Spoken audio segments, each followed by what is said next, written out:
27వ అధ్యాయము. ఇంద్రుడు కామధేనువు శ్రీకృష్ణుని స్తుతించి అభిషేకించుట. శ్రీ శుకుడు నుడివెను. పరీక్షిన్ మహారాజా, శ్రీకృష్ణుడు గోవర్ధనగిరిని చేబూని జడివాన ప్రమాదము నుండి వ్రజవాసులను రక్షించిన శుభ సందర్భమున కామధేనువు ఆ ప్రభువును ప్రస్తుతించుటకై గోలోకము నుండి విచ్చేసెను. అట్లే తన అపరాధమును మన్నింపుమని వేడుకొనుటకై ఇంద్రుడు దేవలోకము నుండి వ్రజభూమికి ఏతెంచెను. శ్రీకృష్ణుని చులకనగా చూచిన కారణమున ఇంద్రుడు మిగుల పశ్చాత్తప్తుడయ్యెను, సిగ్గుపడెను. అందువలన అతడు ఏకాంత ప్రదేశమున శ్రీకృష్ణుని కడకు చేరి సూర్యకాంతలతో తేజరిల్లుచున్న తన కిరీటము ఆ ప్రభువు పాదములను స్పృశించినట్లుగా ప్రణమిల్లెను. శ్రీకృష్ణుని యొక్క అత్యద్భుత ప్రతిభా పాటవములను గూర్చి ఇంద్రుడు ఇంతకు ముందు వినియుండుటయేగాక ఇప్పుడు స్వయముగా చూచెను.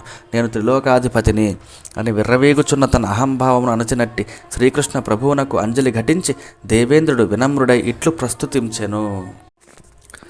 ఇంద్రుడు ఇట్లు స్తుతించెను. కృష్ణ పరమాత్మ, నీ స్వరూపము శుద్ధ సత్వమయము, పరమశాంతమైనది, జ్ఞానస్వరూపము, త్రిగుణాతీతము, అజ్ఞానముచే ఉత్పన్నమగు మాయామయమైన గుణముల ప్రవాహ రూపమగు ఈ సంసారము నీయందు లేదు.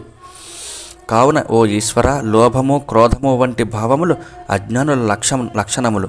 ఇవి అజ్ఞానము వలన జనించి సంసార బంధమునకు కారణములగును. అజ్ఞానమే లేనట్టి నీయందు అవి ఎక్కడి నుండి ఎట్లు వచ్చును? అయినప్పటికీ ఓ ప్రభు, దుష్టులను శిక్షించి ధర్మమును రక్షించుట కొరకే నీవు దండమును ధరించదవు. జగత్తునకు తండ్రివి, గురుడవు, అధీశ్వరుడవు నీవే. సమస్త జగత్తును నియంత్రించుటకై దండమును దుస్తరమైన కాల స్వరూపుడవు. లోకములకు కళ్యాణమును చేకూర్చుటకుగాను ఈ జగత్తునకు మేమే ప్రభువులము అని విర్రవీగునట్టి వారి దురభిమానమును అణచివేయుటకుగాను నీవు లీలారూపమును అవతరించి అందరికీ హితమును చేకూర్చెదవు. స్వామి, మా వంటి అజ్ఞానులు మేమే జగదీశులము అని గర్వపడుచుందురు. అట్టివారు భయావహ స్థితి యందును నిర్భయుడవై ఉండెడి నిన్ను చూచి తమ జగదీశాభిమానమును పరిత్యజింతురు. అంతటా వారు తమ గర్వమును వీడి సత్పురుషుల మార్గమును అనుసరించుచుందురు. కనుక నీ లీలలు అన్నియును దుష్టులను దండించి వారిని సన్మార్గములకు మరలించుటకే. ప్రభు, ఇంద్రాధిపత్య మదముతో నేను కన్నుమిన్ను గానక యుంటిని. అందువలన నీ ప్రభావమును ఎరుంగక గొప్ప తప్పిదమును చేసి యుంటిని.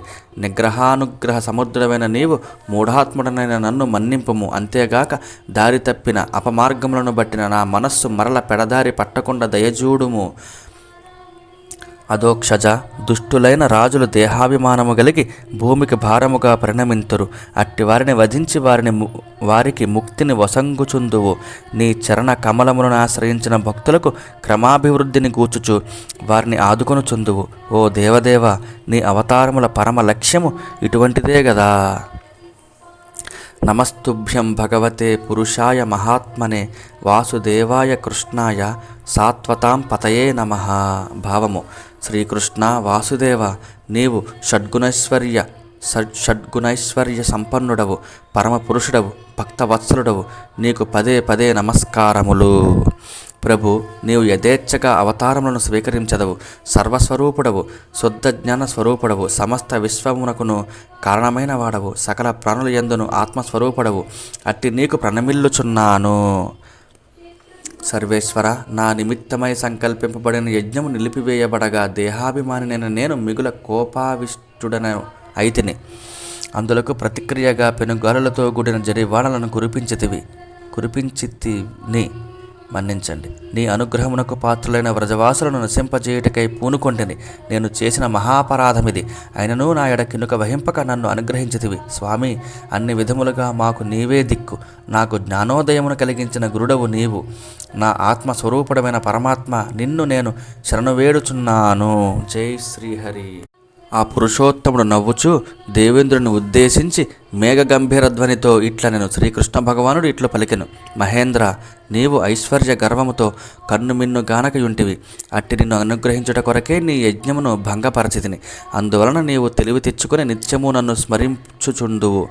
ఐశ్వర్యమదముతో నిక్కుచున్నవారు దండధార్యగు నన్ను విస్మరింతురు. అట్టి వారిని అనుగ్రహింపదలిచినప్పుడు ముందుగా వారి సంపదలను పోగొట్టెదను. స్వరపతి, ఇక మీదట మీరు నన్ను అనుక్షణము స్మరించుచుండు. తత్ప్రభావమున మీకు శుభములు చేకూరుచుండును. అహంభావమును వీడి మీ అధికార పరిధులకు లోబడి సముచిత రీతిలో ప్రవర్తించుచుండు.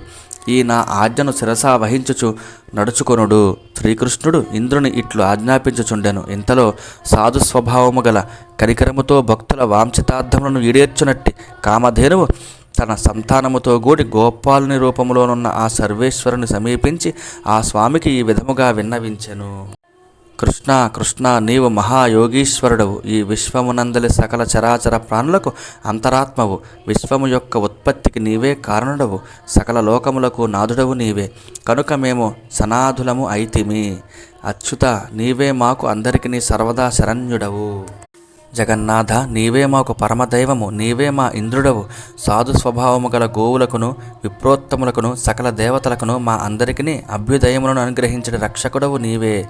దేవా, మా అందరికీ అభ్యుదయములను ప్రసాదించుచుండుము. విశ్వాత్మ, ఈ భూభారమును తొలగించుటకై అవతరించిన పరమ పురుషుడవు నీవు. బ్రహ్మదేవుని ప్రేరణచే మేము నీ సన్నిధికి విచ్చేసితిమి. మా అందరికీ ప్రభుడవైన నిన్ను గోక్షీరాదులతో అభిషేకించదము. శ్రీ శుకుడు నుడివెను. పరీక్షిన్ మహారాజా, ఆ కామధేనువు ఇట్లు ప్రార్థించి తన క్షీరములతో శ్రీకృష్ణుని అభిషేకించెను. అట్లే దేవతల చేతను దేవమాత అయిన అదితి చేతను ప్రేరితుడైన ఇంద్రుడు సురలతోడను ఋషులతోడను గూడి ఐరావతము తీసుకొని వచ్చిన ఆకాశ గంగా జలములతో శ్రీకృష్ణ ప్రభువునకు అభిషేకమునర్చెను. పిదప గోవిందనామములతో ఆ స్వామిని కీర్తించెను. గ అంటే పశుధనం, గోధనం. విందతి అంటే లభతే. ఇతి గోవింద. గాం అంటే స్వర్గం. ఇంద్రత్వేన విందతి ఇతి గోవింద. వీరరాఘవీయ వ్యాఖ్య. జై శ్రీహరి. అప్పుడు అతడికి విచ్చేసియున్న తుంబురుడు, నారదుడు, మున్నగు గాన కళా కోవిదులను, గంధర్వులు, విద్యాధరులు, సిద్ధులు, చారణులు మొదలగు దివ్యజాతుల వారును కలికల్మషములను హరించునట్టి వినిన వారి యొక్క సంస్కరించిన వారి యొక్క పాపములను రూపుమాపునట్టి శ్రీకృష్ణుని యశో వైభవములను తనివిదీరా కీర్తించరి. రంభ, ఊర్వశి మొదలైన అప్సరసలు దివ్యాంగనలు సంతోషముతో నృత్యములు నచ్చిరి. అంతటా ప్రముఖ దేవతలు ఎల్లరనూ అద్భుతములైన నందనవనమునందలి దివ్య పుష్పములను వర్షించిరి. ముల్లోకములను పరమానందభరితములయ్యను. గోవులు శ్రీకృష్ణ ప్రభువును అభిషేకించిన పాలధారలతో భూతలమంతయును ఆర్ద్రమయ్యను. ఆనందదాయకమైన శ్రీకృష్ణుని అభిషేక శుభ సమయమున నదులన్నయ్యను మధుర జలములతో నిండారెను. వృక్షముల యందలి పువ్వుల నుండి మకరందములు స్రవించెను. వ్యవసాయాది దోహద క్రియలు లేకుండగానే ఓషధి సమృద్ధి ఏర్పడెను. సకల పర్వతములను హర్షపులత్కితములై మనుల కాంతులను విరజిమ్మెను. పరీక్షిన్ మహారాజా, శ్రీకృష్ణుడు అభిషిక్తుడైన వేళ క్రూర మృగములు సైతము తమ సహజ వైరములను మాని పరస్పర మైత్రితో మెలగసాగెను. ఈ విధముగా గోవులకును గోపాలులకును ప్రభువైన గోవిందుని అభిషేకించిన పిమ్మట దేవేంద్రుడు ఆ స్వామి అనుమతిని పొంది దేవతలు మొదలగు వారితో కూడి స్వర్గలోకమునకు చేరెను. జై శ్రీహరి శ్రీహరి శ్రీహరి.